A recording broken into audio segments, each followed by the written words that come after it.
संतोष देशमुख हत्या प्रकरणामध्ये दररोज नवनवे खुलासे समोर येताना पाहायला मिळत आहेत आणि त्यामध्येच मनीषा बिडवे नावाच्या महिलेचा आपल्याला खून देखील झाल्याची माहिती मिळते। मात्र हा खून नेमका कशामुळे झाला या संदर्भात बोलण्यासाठी आपल्यासोबत आहेत सामाजिक कार्यकर्त्या अंजली दमानिया। ताई, तुम्ही एक सूचक असं ट्विट केलंय मनीषा बिडवे या महिलेबाबत। या महिलेचा संतोष देशमुख हत्या प्रकरणामध्ये नेमका रोल काय होता किंवा या महिलेच्या खुनाची काय माहिती? कसं आहे की संतोष देशमुख यांना म्हणजे कराड अतिशय विकृत डोक्याचा आहे आणि तो अशा लोकांना कोणाला फ्रेम करा, कोणाला अडकवा अशी सगळी प्रकरणं खूप करायचा। तर असंच एक प्रकरण संतोष देशमुखांबरोबर करण्याचा त्यांनी कट रचला होता। म्हणजे त्याच्यासाठी ही महिला कळमला तयार होती असं मी नाही तर सुरेश धस अनेक वेळा म्हणाले होते आणि धनंजय देशमुखांनी सुद्धा हे कन्फर्म केलं मला की ती कळमला महिला तयार होती, यांची मारहाण करून त्यांना तिथे टाकण्यात येणार होतं। पण अनफॉर्च्युनेटली त्याच्यामध्येच त्यांचा मृत्यू झाला आणि त्यांना रस्त्यात फेकून हे लोक फरार झाले होते। तर ही जी महिला होती, आता हिची चौकशी झाली होती की नाही, कारण मला असं सांगण्यात आलं की तिची पोलिसांनी चौकशी देखील केली होती, पण ती झाली होती की नाही मला माहीत नाही।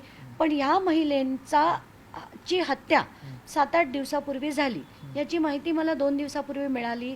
तेव्हा मी ती SP नवनीत कवत यांना सांगितली, त्यांनी ती SP संजय जाधवांबरोबर कन्फर्म केली। आज सकाळी मी जेव्हा जाधवांशी बोलले तेव्हा त्यांनी कन्फर्म केलं की मनीषा बिडवे नावाची एक महिला जी कळम येथे राहायची, जे धाराशिव जिल्ह्यात येतं, तिचा मृत्यू झालेला आहे।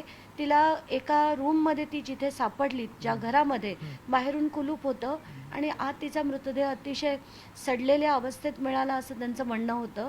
आणि ती म्हणजे महिला कामच हे करायची, म्हणजे लोकांना फ्रेम करा आणि वाटेल ते ब्लॅकमेल करा, त्यांच्यावर वाटेल ते आरोप टाका।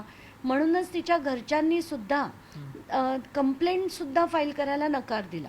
म्हणून आता पोलिसांनी सुमोटो सगळं करून आता FIR दाखल करून पोलिसांनी सुमोटो या प्रकरणामध्ये गुन्हा दाखल करतायत, FIR दाखल होईल। मात्र पोलीस अधीक्षकांचं एक कोर्ट आणि स्थानिक कळंब पोलिसांचं एक वर्जन समोर आले। स्थानिक पोलिसांचं वर्जन असं आहे की अंजली दमानिया यांच्याकडे जी माहिती आहे ती माहिती चुकीची आहे असं स्थानिक पोलिसांचं नेमकं म्हणणं आहे। अजिबात नाही, मी त्यांना इनफॅक्ट SP ही सगळी माहिती पाठवली आहे की मनीषा आकुसकर, मनीषा बिडवे, मनीषा बियाणी, मनीषा उघाडे, मनीषा गोंदिवले या 5 नावांनी ती आडस, कळम, अंबेजोगाई, रत्नागिरी येथे या वेगवेगळ्या नावांनी ती काम करायची। अनेक लोकांना तिने याच्यात अडकवलं होतं। ही माहिती मी त्यांना पाठवल्यानंतर SPनी देखील मला ती माहिती कन्फर्म केली होती की असे काही व्हिडिओज तिच्याकडनं मिळाले होते की ज्याच्यात ती खरोखर लोकांना अडकवायची हे त्याच्यातनं स्पष्ट होत आहे। आता हे कोण काय करतायत, व्याप्ती त्यांना वाढवायची नसेल पोलिसांना तर मला माहीत नाही, कारण सगळी जी यंत्रणा आहे ती सडलेली आहे तिथली बीडची। या प्रकरणाची व्याप्ती वाढवायची नाही तुमचं असं म्हणणं आहे। याचा अर्थ स्थानिक पोलीस या प्रकरणामध्ये चुकीचा हस्तक्षेप करतायत आणि मुद्दाम या प्रकरणाची व्याप्ती वाढू देत नाहीत का? बिलकुल, मला एक्झॅक्टली हेच म्हणायचं आहे। कारण हेच जे आत्ता पोलीस अधिकारी म्हणाले आहेत रवी सानप नावाचे, यांचे मी जेव्हा काही ऑफिसर्स ज्यांची नियुक्ती केली गेली असं मागे मी जे ट्विट केलं होतं त्याच्याचपैकी हे एक आहे। तर या अधिकाऱ्यांनी काय करतायत, काय बोलतायत त्याच्याशी मला काही घेणं देणं नाही, पण ही जी माहिती आहे ती नक्कीच म्हणजे खात्रीलायक माहिती, एवढं मी नक्कीच म्हणू शकते। धन्यवाद। या होत्या आपल्यासोबत बोलण्यासाठी सामाजिक कार्यकर्त्या अंजली दमानिया। मनीषा बिडवे नावाच्या महिलेचा जो खून झालेला आहे, ती मनीषा बिडवे ही महिला वेगवेगळ्या 5 प्रकारच्या ID वापरून आपल्याला कळंब असेल, उस्मानाबाद असेल, बीड असेल या भागामध्ये वावरताना पाहायला मिळत होती।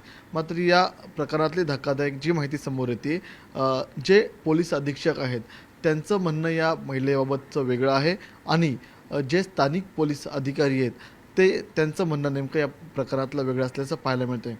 त्यामुळे या प्रकरणामध्ये मनीषा बिडवे संदर्भामध्ये पोलीस काय नेमकं येत्या काळामध्ये स्पष्टीकरण देत आहेत आणि संतोष देशमुख हत्याकांडाशी नेमकी कॉन्स्पिरन्सीची याची काय लिंक जोडली जाते याकडे सर्वांचं लक्ष लागलेलं आहे। व्हिडिओ जर्नलिस्ट गणेश काळेसह मी तुषार रुपनवर, न्यूज 18 लोकमत, मुंबई।